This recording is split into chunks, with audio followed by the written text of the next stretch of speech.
First met Ron in 1981 when I was a young defense lawyer. I took his client's deposition, and a few months after the case settled, he offered me a job without me asking for one. And we were law partners for probably 35 years until his retirement. And I loved working with Ron. He was just passionate, engaged, enthusiastic. He loved practicing law. And I think he really taught me to look for the joy in practicing law, look for the good in our clients, look, of course, for the bad on the defense side. And, you know, he never had a bad day, it seemed like, in the office. He just loved doing what he did. And he taught me so much. Ron was very passionate. He was very tenacious, very creative. He lived, breathed, slept the law.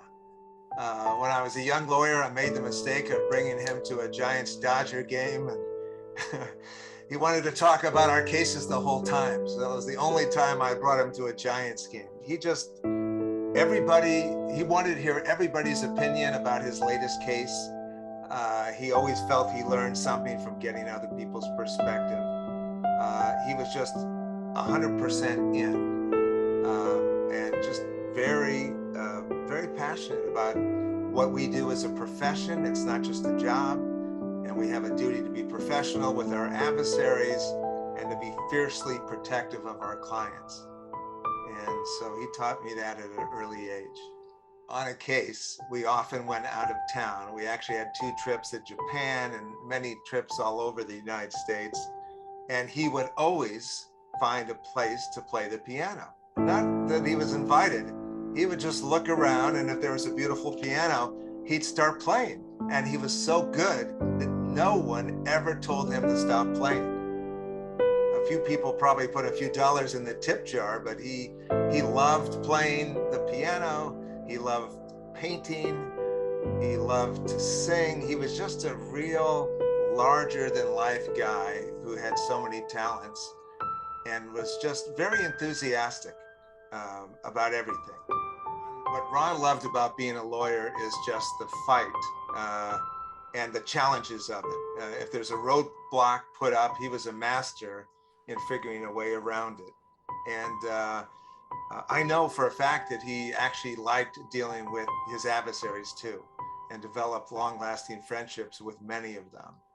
So I think he loved the intellectual pursuit of it. A motion for summary judgment would come in and we'd all be cursing, but he'd say, "Oh, this is going to be great. How interesting." And of course, there was a ton of work to oppose it, but he just found everything about the law to be engaging. He was just put 110% of his soul into practicing law. And he was fierce with the adversaries and gentle with his clients. And I think he did a really good job teaching me and teaching us, the lawyers that he worked with, to find the good in all of our clients, to look for something admirable, even if they had had tough circumstances. And so that gave us a passion, I think, for being really engaged with our clients. And that was a wonderful thing to learn at a young age. Well, Ron was big on quoting proverbs, especially in closing argument. And one of the Chinese proverbs says, a man grows most tired by standing still.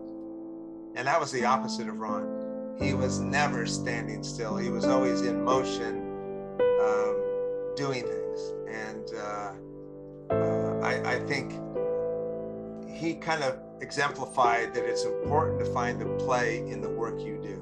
And don't look at it as just work, but find something interesting so that it's play, and use all your creative talents to get a great result for your client. So I will miss him every day. He taught me so much. All of the people at Rouda, Feeder, Tejan, and McGuinn are very sad to lose Ron. And it's the end of an era. He lived to age 87, which is a great life, and he had a full life, and he certainly made the most of it. He just loved practicing law.